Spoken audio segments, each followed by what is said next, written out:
From NJ.com, this is Talk is Cheap, a New York Giants podcast. We're talking Big Blue football all year round.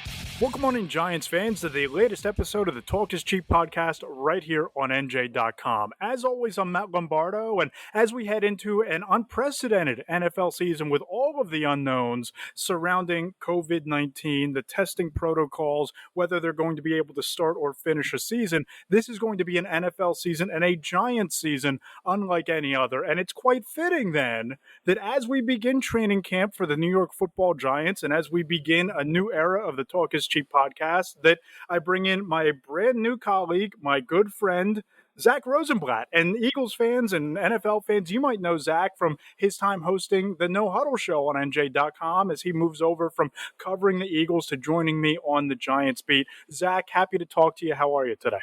I'm doing great, man. I think it seems pretty fitting that my debut with the Giants is like in the craziest season that, you know, the NFL, the weirdest offseason the NFL has ever dealt with. We might not even be able to record this podcast in person at all this year, so we might not have our first in-person podcast for quite a while, which is pretty insane to think about. But yeah, you know, just you touched on it a little bit. I covered the Eagles for the last 2 years. I replaced you on the Eagles beat over there and on the No Huddle show. I'm excited to come over to the Giants, even if most of it won't actually be happening in person. We'll eventually be able to go to training camp in like a weird capacity where we can barely see anything. But this is kind of the hand we're being dealt this year, as is Joe Judge, which we're going to get into, I'm sure. But yeah, no doubt about it. But I'm really looking forward to this.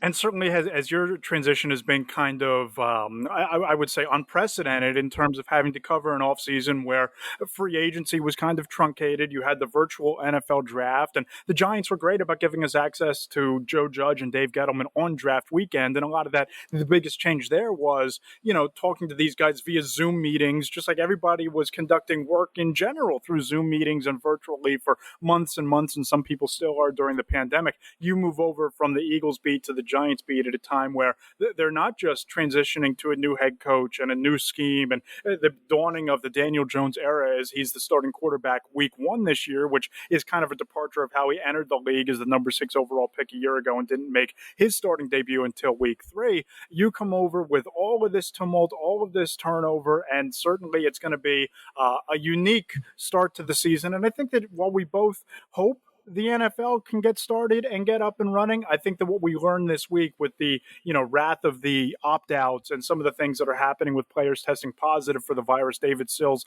the Giants' lone wide receiver, to do so, this could be a little bit of a herky-jerky start to training camp and the regular season as we go along. Yeah, that's kind of like we kind of have to, as reporters, we kind of have to almost approach it like the NFL is, in that we have to write our stories as if the season's going to start. We're still covering all the COVID stuff, but we have to approach it in the way that, like, we're doing all these training camp storylines and these season storylines and how Judge is going to look in his first year and is Daniel Jones ready to take the mantle, and will Saquon stay healthy as he goes into like a new contract. But the reality is, like, there's a very real chance that the season starts late. It starts and stops. It gets canceled. They play every game, or like they lose Saquon Barkley for 3 weeks because he tests positive or is in close. Like, there's just so much unknown that it's almost like too much for the brain to grasp, to the point that we kind of have to just assume everything is just going to be a normal season. And that's kind of how we've been writing. And, you know, we're trying to do our best to cover it from all angles, but, you know, it's very difficult this time, especially when so the other day I went out to a workout where Jabril Peppers and Darnay Holmes were there. I only got to talk to Darnay, and I was thinking about it. Darnay, the 4th round pick from UCLA, the corner, who's going to play a lot. We'll talk about him later, I'm sure. I talked to him in person, and we had our masks on and there was distance and all that stuff, but it's probably going to be the last in-person interview I do until 2021, right? Like, it's just the unknown part. And we should maybe this is a good transition into talking about Joe Judge now. Like, he's had, you know, the weirdest indoctrination into being a head coach out of anybody. He's the most unique situation too, because he's never, out of all the new coaches, because he's never been a head coach at any level. He's never called plays at any level. He has a young quarterback, completely new staff, completely new system. This is a young roster. They added a lot of new players. Like, everything is stacked against him to the point where if he comes out of this and the Giants are even average this season, like, he deserves coach of the year discussion. Like, that's the level of weirdness this is. Yeah, I'm going to be really fascinated by this, Zach, because you think about when Joe Judge was hired, and I remember doing a podcast with Daryl Slater, who, by the way, is still going to chip in on Giants coverage and still covers the NFL for us at NJ.com. But I remember doing a podcast immediately after Judge was hired, and then going out and talking to special teams coaches and Mike Ditka, and reaching out to people who played for Dick Vermeil about kind of that evolution of former special teams coaches and what makes them successful head coaches. I mean, John Harbaugh won a Super Bowl with the Baltimore Ravens. Dick Vermeil took the Eagles to a Super Bowl in 1980, eventually won one a decade and a half later with the Los Angeles Rams. One of the things that everybody talked about was that if you're a special teams coach, you have the experience talking to every position group, wide receivers, linebackers, defensive linemen, offensive linemen, the kickers, the punters, the specialists. You're used to standing in front of the room. And I know you have a story coming up on the site in a couple days where we're now 200 days into Joe Judge's tenure, Zach, and he's yet to speak in front of the team, which was arguably one of the biggest selling points to hiring him, is that experience leading a room, being the quote-unquote adult in the room, and really taking that experience of leading entire team discussions to now being the CEO, quote unquote, of a football team. And he hasn't had the opportunity to do that during a rookie mini camp, during an offseason program, because all of those things were wiped off the map. And even now, as training camp begins, the Giants are one of the few teams in the league taking 90 players into the start of training camp. They're going to have to split their group into two at MetLife Stadium, 2 different sets of practices, 2 different sets of weightlifting, 2 different sets of meetings. So who knows? It could be August or even early September, Zach, before Joe Judge gets to speak in front of the entire team.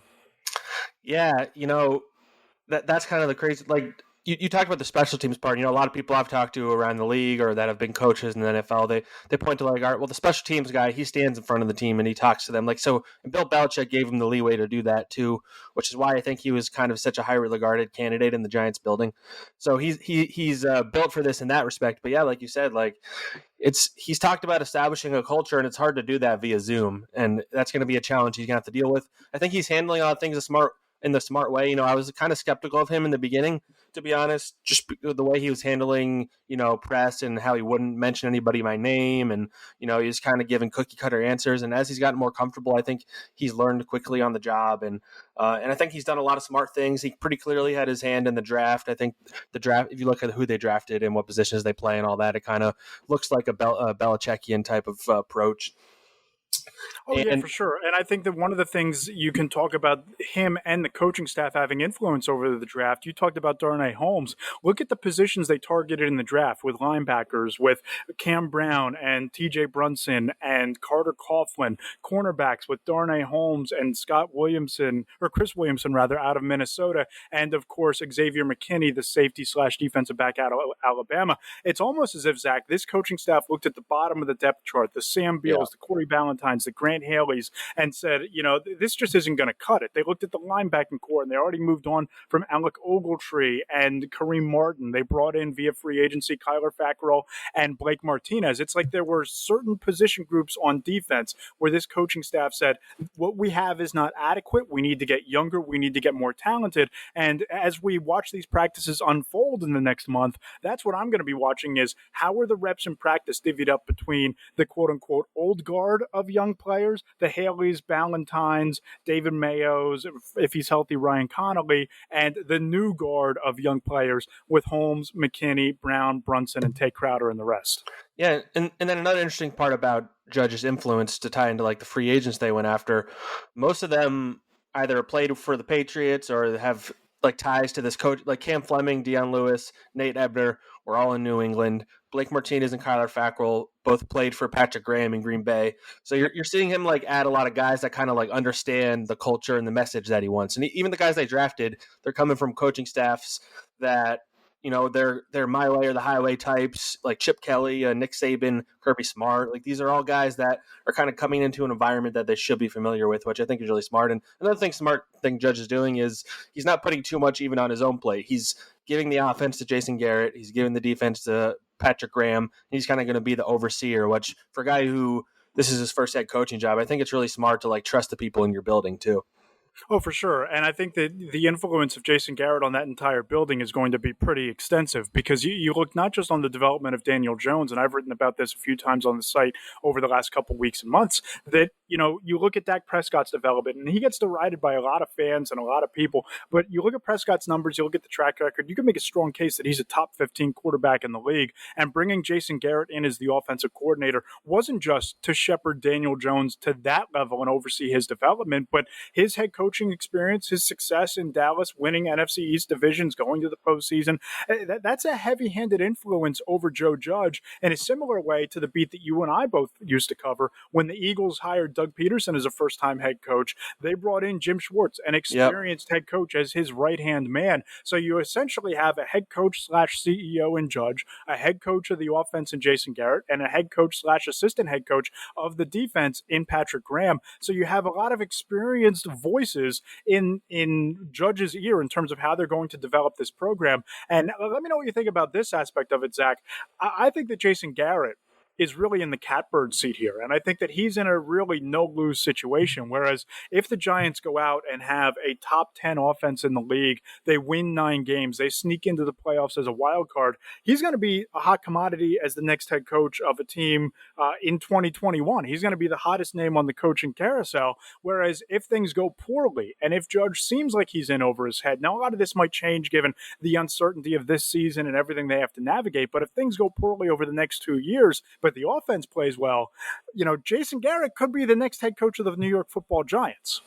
Yeah, I think that's kind of, who knows whether it was John. I know John Mara was really high on Jason Garrett. He was a Giants backup quarterback here. I'm sure there was some influence on that decision of him bringing him in. And I think, like you said, it makes a lot of sense in the Jim Schwartz sense of having a guy here who knows how it works. And you're right. I didn't even think about it in that regard about how it's a no-lose situation for him. But you can even look at it, from the player's perspective about Jason Garrett. Saquon Barkley should be whetting his appetite right now because I think he's going to get the ball a lot. And I think this guy like Evan Ingram is going to get the ball a lot with Jason Garrett calling the plays. And it's going to be interesting. There's a lot of jokes and negativity thrown in Jason Garrett's direction just from his time in Dallas was so strange, but people forget that he hasn't been calling plays there since 2012. I know, he claps a lot and he's made some strange decisions in terms of, punting the ball away when they should go for it or running it on third down or whatever it may be. But the the Cowboys offense is almost always in the top 10 to 15 range with him in terms of production. And again, Jerry Jones. Go for it. Yeah. I was going to say, not so bold prediction here. I think that with an improved offensive line and a philosophy that features the running game, Saquon Barkley has to be an odds-on favorite to be the rushing champion if he stays healthy. Yeah, absolutely. And another factor I was about to say is that, Jerry Jones has way more influence on what the Cowboys do than any GM / owner in the NFL in terms of they're going to run the plays that Jerry Jones wants them to play, not that Jason Garrett says. So he was kind of positioned there because Jerry Jones liked him. And I think we're really going to see, maybe Jason Garrett is more creative than he was given credit for. We don't know that yet, and we're not going to know that, for a while here, especially because there's no preseason. But I wouldn't be surprised if you see a new Jason Garrett than what people are expecting, or he reverts to form and is a disappointment, which the Giants have had many coaches that have disappointed in that way. But I'm a little more confident in his ability to be an offensive coordinator than a head coach, I think. Yeah, I agree. And I think that when you look at what the Giants offense has a chance to look like, yes, I think it's going to be built in the ground and pound image that Dave Gettleman has tried to build out for the last 2 off seasons ever since drafting Saquon Barkley number 2 overall. But I think that when you look at overall in terms of the passing game, I think you're going to see a lot more 2 tight end sets because Caden Smith came on really strong over the second half of last year. I know the people in the building are very high on Smith as a playmaker in the passing game. You can kind of have that unpredictability of are they going to run or are they going to pass when you line up in a jumbo set with both of those guys, Ingram and Smith on the field with Barkley in the backfield. And then you throw in a guy like Dion Lewis. And, Zach, I think that having Barkley and Lewis on the field at the same time is something the Giants are probably going to do a pretty decent amount of because you can motion one of those guys into the slot and you still have a dangerous weapon in the backfield. You can put them both in the backfield and you have the unpredictability of are they going to run or are they going to pass? Who are they throwing it to? And in those, 10 to 12 plays a game where Barkley's on the bench needing a blow, you have a proven, legitimate veteran running back in the game, which is something the Giants have kind of lacked the last couple of years. So in terms of the offense, what I'm going to be watching are the two tight end sets and how they use them with Smith and Ingram, and just how unpredictable they have the chance to be with this new look backfield. Yeah, and I feel like, I think you and I have both been critical of them not getting any receivers really of any sort of value this offseason, which I think is fair. Like, they don't have a number one guy, but I think top to bottom that, like, Daniel Jones is surrounded by some really good weapons between, Darius Slayton, who I've talked to some people who think he's going to be a star if he's not almost already there. Golden Tate's reliable. Sterling Shepard, when he's healthy, is one of Jones's favorite targets. Evan Ingram, if he can ever stay healthy, is up there. You have Caden Smith, Saquon, and Deion out of the backfield. Like, the pieces are all in place for Daniel Jones and Jason Garrett to, like, kind of get creative, and I'm curious to see how that looks. Yeah, you're right. And to bring up Daniel Jones, he's kind of the spoon that stirs the drink, so to speak, right? And, there's so much to be made about his rookie season and the turnovers, but there are a lot of positive things. You look at his numbers a year ago, he completed 62% of his passes, over 3,000 yards, 24 touchdowns, 12 picks, and 87.7 passer rating and 13 starts. There was a lot to like. And we both have talked to a lot of people around the league. I spoke to an offensive coach in the NFC this week who told me that all he needs to do is win, that it's not fair to judge a quarterback by wins and losses, but that's how it works in the NFL. But in terms of watching his film and what this coach saw up close and personal of him a year ago, he believes Daniel Jones is on the cusp of becoming a franchise quarterback this year. A scout that I talked to in the AFC said that, all he has to do is play within the system, that this system is built to develop quarterbacks, and that his acumen, his accuracy, his skill set, his arm strength, his mobility, all of those things are there in place for him to become a franchise quarterback. And people talk about, Zach, if the Giants can surprise the league this year, maybe sneak into the playoffs or defy expectations, it all starts and ends with Daniel Jones, and there's a lot to like and a lot to be optimistic about there. Yeah, it's a lot of pressure for 23. He's 23 years old, so it's a lot of pressure for a 23-year-old. But the reality is, like, the future of this franchise is on the shoulders of him, and how he plays the season is going to go a long way towards determining how that future looks and whether they win more than 4 games this year. Like, it's all on him. He can't turn the ball over as much, all that. The potential is obviously there. I think everybody has realized a year later that number 6, maybe even if they picked him higher than they needed to, it wasn't so bad of a pick, because I think if you talk to people around the league, they're pretty high in him, even if, like, there's still some people who are concerned or whatever. But and then beyond that, we can now, like, tie this into training camp. I've been really impressed by the way he's kind of tried to take on that leadership role this offseason. He's gathered a lot of the guys for workouts. There was the one in Texas. He did in New Jersey recently, and I've heard that he's really kind of, like, just become more vocal. He's not like a talkative guy, and he's not going to be someone who's going out. Nobody should be going out clubbing this year, but he's not going to be someone who's, like, going out clubbing with his teammates or anything like that. But I think he's not someone you have to worry about the phone ringing at 3 a.m. if you're Joe Judge or Dave Gettleman. Exactly, yeah, and I'm curious, like, how, like, I think one of the top storylines in training camp is to see how that manifests itself, because he's going to have to, in a short time, they're only going to be in pads for, like, less than 2 weeks, basically. Excuse me. So he's really going to have to build up that's part of the benefit of them bringing back all the same receivers. And I'm sure they thought this was that if it's all the same faces, then he already has some built-in chemistry and they can build from there, as opposed to, bringing in a bunch of new guys. But how do you feel about Daniel Jones as like the top training camp storyline?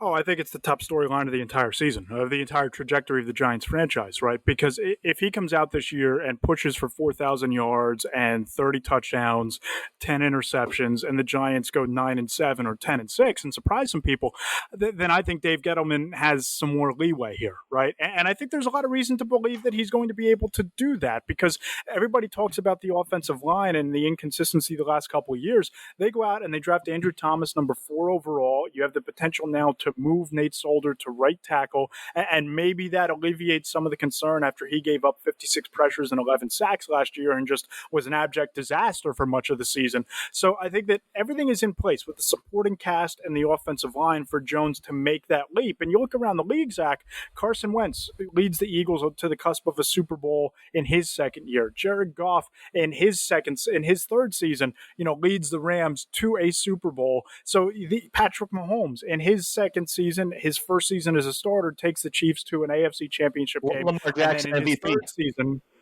Well, yeah, exactly. These leaps that these young quarterbacks make, they happen in year two. And I think that Jones has the pieces in place to get there. And, if this scheme is as quarterback friendly as a lot of people make it out to be with Jason Garrett, then there's really no reason why he won't make that leap. And what I was really impressed with when we had the chance to talk to him via Zoom earlier this spring, Zach, remember when he talked about how he gathered Dallas Cowboy tape from the last couple seasons and was studying the Cowboys offense? That's the kind of initiative that quarterbacks take when they're looking to become the leaders of their franchise and take that step from promising rookie to great talent. And I think that everything is there for Jones to do it. And just like everything else this season, it's going to come down to the offensive line play and him putting the work in the offseason into action during the 16 weeks of the year. So I have an interesting question for you. So Jones is obviously the number one, most important player for their success this season, and I guess you probably could say Saquon is number two. But who's the third guy that you're that this guy needs to have a great season if the Giants are gonna to play well? I don't think that it's necessarily anyone obvious. It's probably someone on defense, and I think that's kind of the overall issue they have on defense is that they don't have a blue chip guy necessarily that we can point to yet. But who's the guy that jumps to mind for you as he needs to step up this year or they're going to win 5 games again? Yeah, I think that, if you talk about the defense, I think the one blue chip foundational player they have is Dexter Lawrence. And, I surveyed GMs, talent evaluators, personnel executives, coaches, scouts, and several people told me that Dexter Lawrence is their second best player. But I'm going to surprise you here, Zach. I'm going to throw a little curveball at you in terms of my answer. I think the guy that needs to step up, honestly, is Darius Slayton. Because, yes, he came on and he defied expectations as a fifth-round pick a year ago, had the 8 touchdowns, over 700 yards receiving, developed chemistry with Jones early and built on it often later in the year. But when you sit out an elite draft class at the wide receiver position with a second-year quarterback and your big marquee free agent addition at wide receiver is bringing back Corey Coleman, that's a ringing endorsement and a vote of confidence in Darius Slayton and Sterling Shepard, in my opinion. So to me, when you look at the quarterbacks we mentioned, whether it was Mahomes, Wentz, Goff, these quarterbacks that made the big leap from year 1 to year 2, Lamar Jackson winning MVP in year 2, they have Hollywood Brown in Baltimore. They have speed galore around Patrick Mahomes in Kansas City. The Eagles went and got Alshon Jeffrey in year 2, a veteran, reliable presence at wide receiver that they didn't have in Carson Wentz his first season. So to me, Zach, if the Giants are going to reach their potential offensively and if Jones is going to reach closer to his ceiling in year 2, I think Slayton has to be the guy who steps up and is that 1,200-yard receiver, 8 to 12 touchdown catching target because they didn't go and get that guy for Jones in the offseason. Yeah, and in a not to keep sticking on it, we'll talk about the defense more in depth in a moment, I'm sure. But another guy that I have an eye on in terms of he needs to step up this year, I think is pretty obviously Evan Engram also. Totally. So the talent is I feel like I write the same thing every time I write about him because it's the only thing you could say. The first sentence is always if he stays healthy because the guy doesn't stay healthy. He's missed, I believe, 13 games the last 2 years, missed 1 his rookie year. When he plays, he's one of the most dynamic offensive weapons in the league. He's runs a 4.440. He can line up all over the line of scrimmage. He just doesn't stay healthy. And, this is an offense built to have a star tight end, and he could be that guy. But they need him to stay on the field. And if he can stay on the field, then he'll get paid quite a bit of money when he's up for it after next year because they extended his 5th-year option. Or they'll try and trade him if he doesn't do that because he seems like a pretty good trade candidate if they like Caden Smith as much as they seem to be telling people. And I'm just very curious to see how that goes this year. He seems like he's healthy now based on the way he's been working out. And I think he reported to get tested for COVID yesterday. Yeah, and it's interesting when you look at the way they handled him. They could have assigned him to an extension this offseason. They chose instead to just apply the 5th-year option, which is a smart business move. But I think the Giants have a lot of the same concerns that you and I do. It's can this guy stay healthy? He's never played a 16-game season in his career. Last year he had the Liz Frank sprain. There are just issues with him, it seems, every single year. And I think that when you look at the scheme and Jones, listen, let's rattle down the list again. Wentz has Zach Ertz. And in Kansas City, Patrick Mahomes has Travis Kelce. We could talk about the deep threat and the speed and all that matters. I think that you need that security blanket safety tight valve, end for a young quarterback. And Ingram, I think, has the talent to it. And if he can stay healthy, then boy, is he going to make a lot of money next offseason, especially in this scheme. Yeah. And so the defense, there's definitely more concerns on the defense than the offense, I would say, like by a long shot. There's a lot of guys I'm like high on their potential, but they need to like show that they can be the guy. Like Jabril Peppers clearly is like a freakish athlete, versatile, can do a lot of things. Didn't really stay healthy last year. He made plays, but not, they need him to make more because he was the centerpiece of that Odell Beckham trade. They paid a lot of money for James Bradbury, who has covered top receivers the last couple of years and done a pretty good job. I don't think anybody considers him like a star corner, but they need him to be that, especially because that cornerback group, especially now that Deandre Baker is either not going to be on the team or will be suspended for a while, is on the commissioner's exempt list. So you're going to be relying on Sam Beal and Darnay Holmes probably to be starters. And that's, however high they are on them, that's a really hard, tall task for a rookie and a guy who's barely been healthy. Xavier McKinney. Or you could see Julian Love in that role in the Julian nickel Love. as well. Who showed some flashes last year as well. Yeah. I mean, he might be like a fun, like third safety nickel corner, like type hybrid type guy, which I think they're going to be really creative with how they use their guys. And then Blake Martinez, they paid a lot of money to get him when they could have got someone like Corey Littleton. And Blake Martinez is a very productive linebacker in terms of tackles, but he doesn't make many impact plays. And there's some questions about his abilities in coverage. Ryan Connolly, they're high on coming off a torn ACL.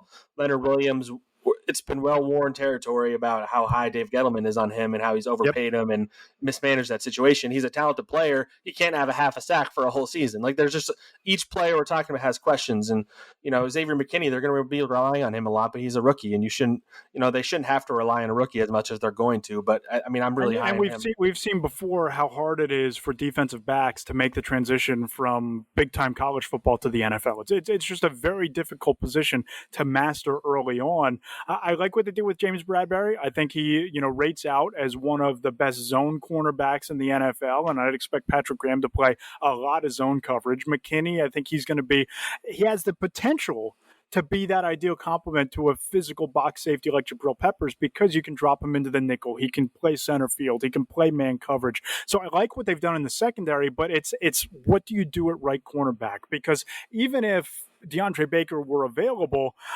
I don't know that he's I don't even know that he's a guy that you can rely on to be a dominant starting cornerback in this league. Yeah, absolutely. I was going to say so there are two obvious areas that I would say are maybe the biggest concerns on the team, along with center, I would say probably would be the number 2 cornerback and then where their pass rush is coming from.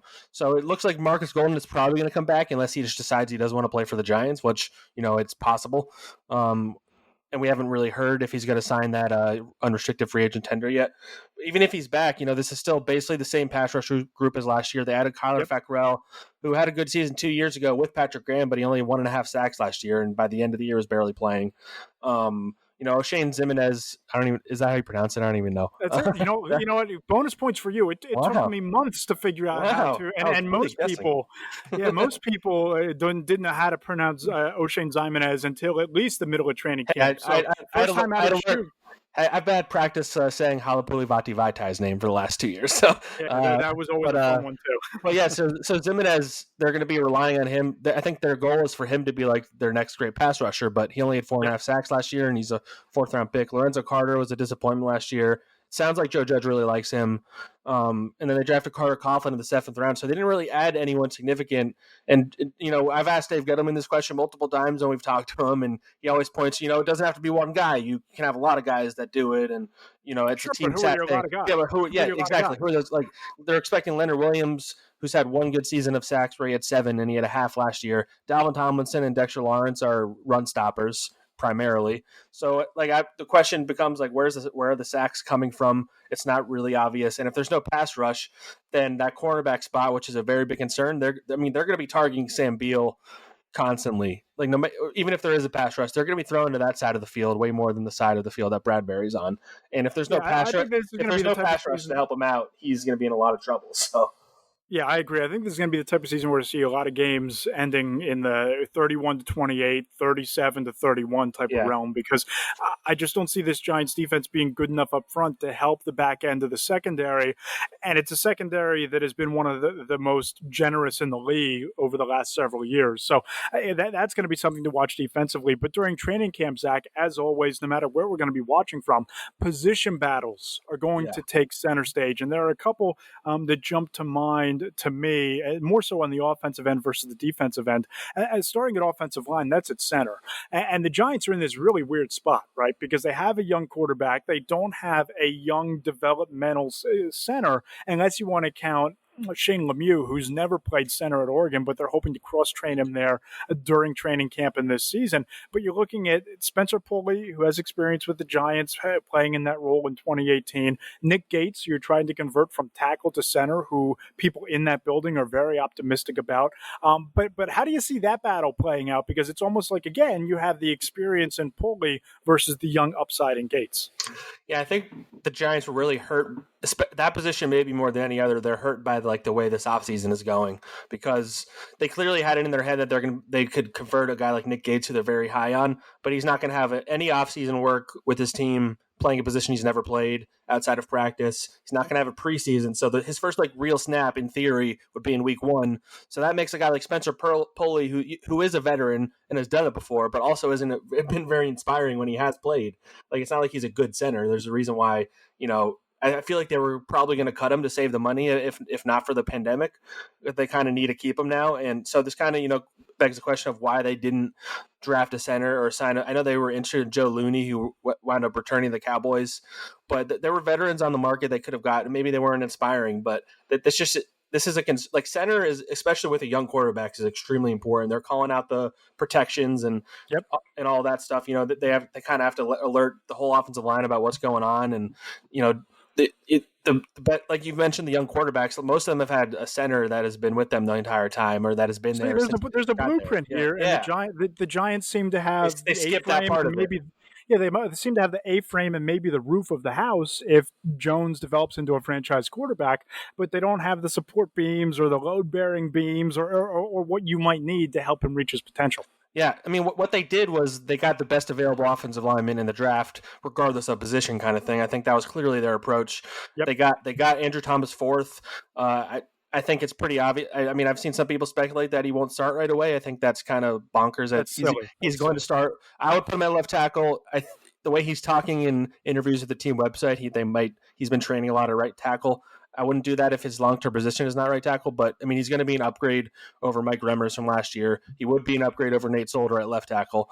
Then they got Matt Pert, who's like a fun developmental tackle that you don't need to play for a year or two, especially with Fleming in the building. And then they drafted Lemieux, who, by all accounts, is probably people I've talked to think he's a guard exclusively. The Giants are going to try and play him at center. They clearly just got a guy they really liked. He's a big, strong guy who doesn't miss games. And then they swing interior lineman. You can line up either guard spot or center, which you need that in terms of depth, but to ignore center. Yeah.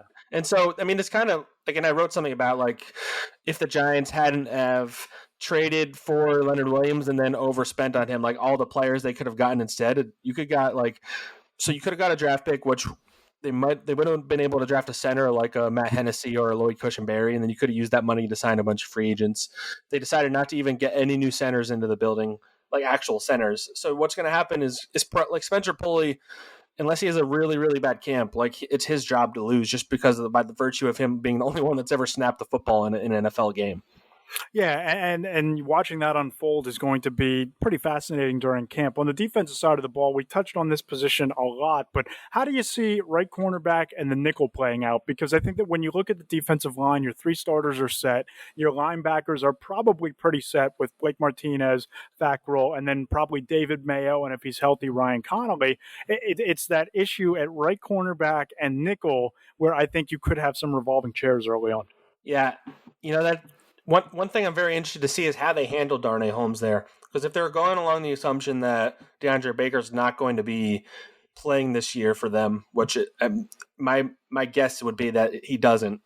Darnay Holmes didn't have any nickel cornerback experience, but they drafted him to be a nickel corner, and now they need an outside corner. So I wonder, do you really want to move a rookie back and forth in camp to see what he's better at, or do you want him to focus on one spot? And if he's focusing on one spot, I'd probably put him at the nickel. But if he's better than Sam Beal on the outside, I would play him over Sam Beal on the outside. That's going to be interesting because it's going to be Darnay or Beal on the outside would be my guess. And then on the nickel, it would be Darnay or Julian Love, because I don't think Ballantyne or Grant Haley actually have a shot of starting. Maybe they can be the backup or whatever. But that's kind of where I see it. And ultimately, I probably, if I had to put money on it, I would say Beal starts and Holmes starts, and they use kind of Love in a rotational role between safety and corner where he can come in as like the extra defensive back. Yeah, I think that you're going to see Love probably take the first team reps early in camp at nickel, and you're going to have to see the kind of improvement as camp goes along in this truncated set of practices if Darnay Holmes can win that job. And that's where, the coronavirus and the changes to training camp and with no offseason practices, you almost have to temper your expectations for a guy like Darnay, even for a guy like Xavier McKinney, who many believed was a first-round talent that the Giants were able to get in round 2 at number 37 overall. But it's going to be really difficult for these guys to, A, figure out how to practice like pros, B, figure out this new system, and C, perform at a level that exceeds what you already have on the field. So I think that Darnay Holmes has the chance to compete for the nickel job, but I think if he starts week 1, it's going to be because he stole the job away from Julian Love. I know the front office loves, pardon the pun, what Love was able to do down the stretch last year. He showed that he can, be a little bit of a ball hawk in coverage. He's not afraid to be physical, can play safety, can drop into the nickel. So, again, I think that when camp opens and maybe even week 1, Monday night against the Steelers, whenever that is, I think Julian Love winds up as the starting nickel, and then Sam Beal is your outside cornerback opposite Bradbury. Yeah, and that's kind of another reason why I think the Giants are in a particular tough spot because of the virus, taking away the offseason basically and making it all virtual, is that they were planning on relying on a lot of rookies and guys going to a different position this year. And now they're going to be having to do that without like any practice field time or barely any because so it's, you're going to see they might have to settle for a Spencer Pulley at center or a Sam Beal at corner just because they weren't prepared for they didn't like the NFL. I think they didn't really maybe they didn't think that this is going to be how the offseason was going to play out.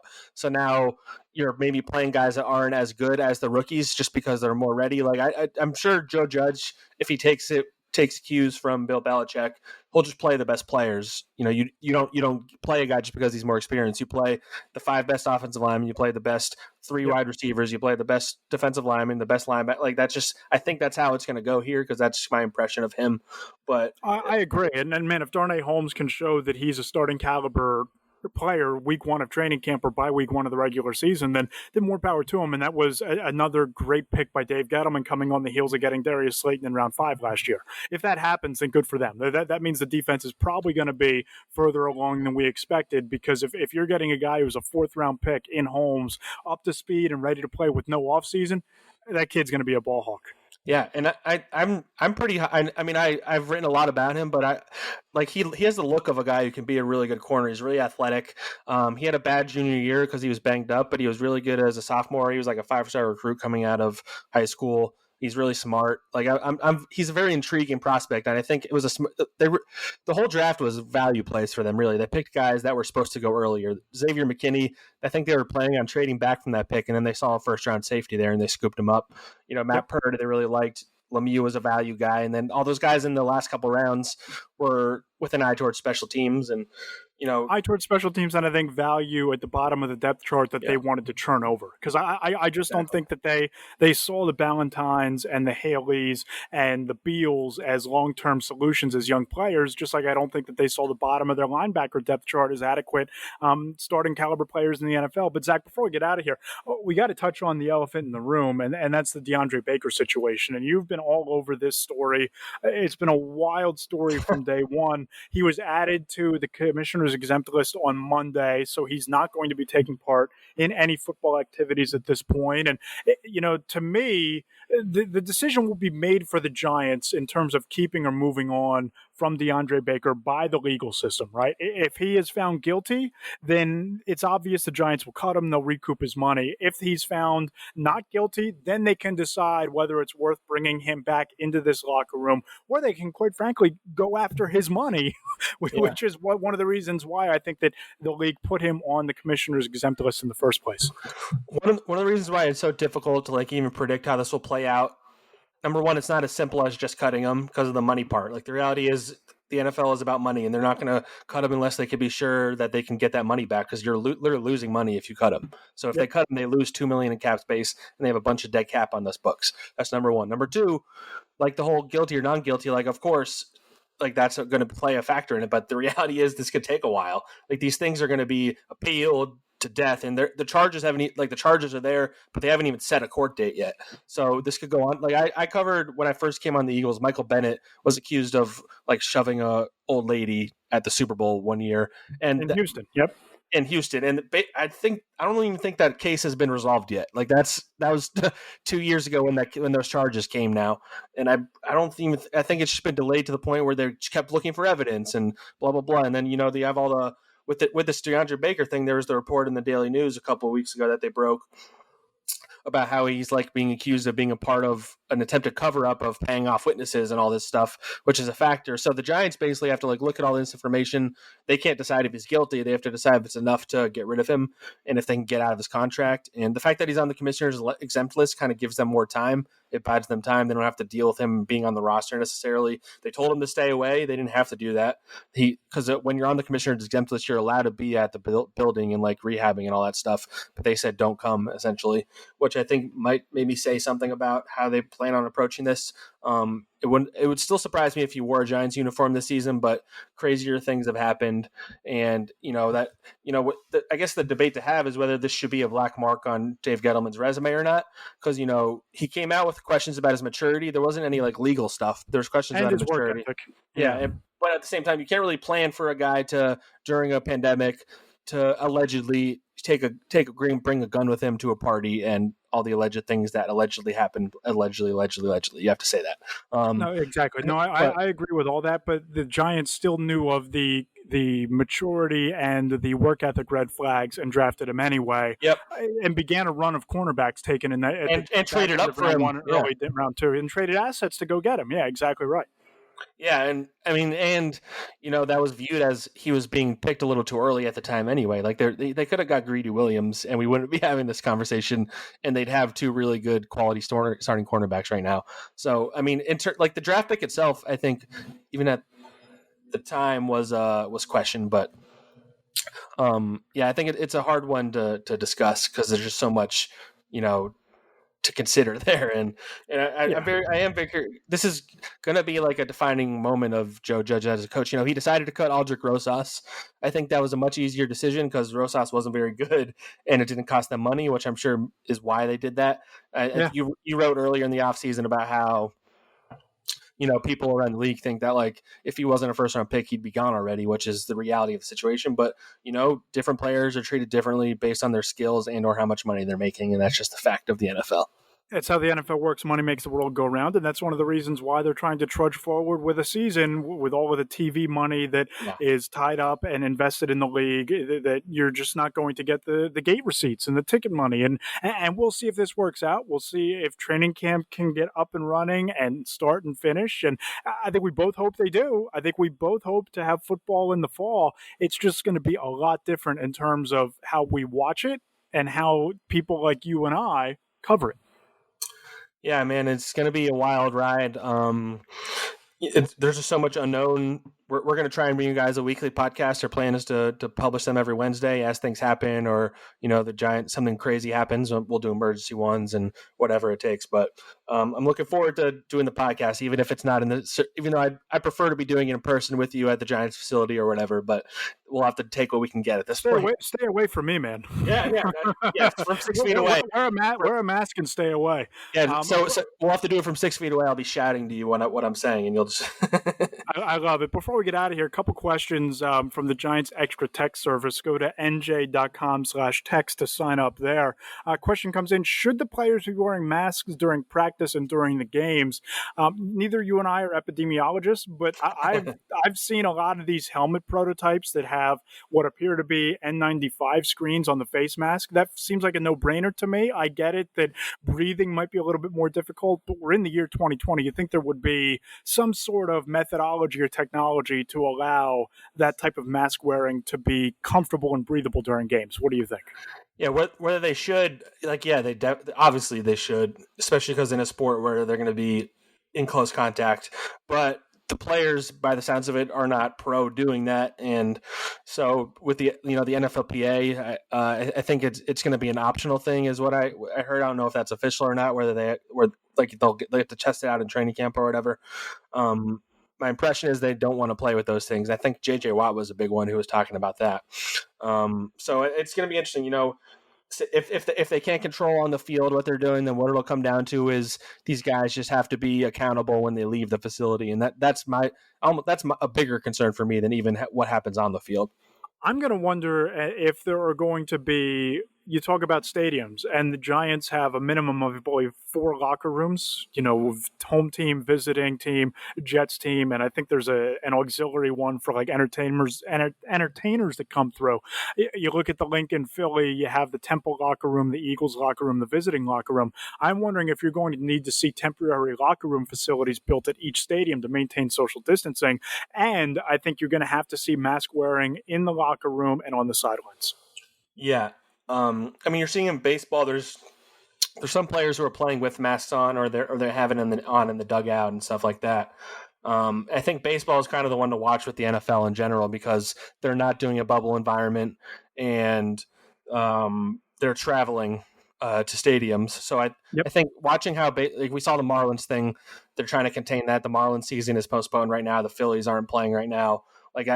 How baseball comes back from that, and then how the rest of the baseball season goes, I think that's what everybody should be keeping their eye on, because that's kind of going to be a test case for the NFL, which has significantly larger rosters and more to consider, and it's a contact sport and all that. So if baseball can't do it, then the NFL can't do it. Yeah, I agree. How baseball plays out is a harbinger for what the fall is going to look like. And I wrote a story about how, bubbles, whether it's in North Texas or California or Hawaii or anywhere in between, a bubble might be the best way to save the NFL season, but it doesn't look as if they're going to even attempt to go down that road.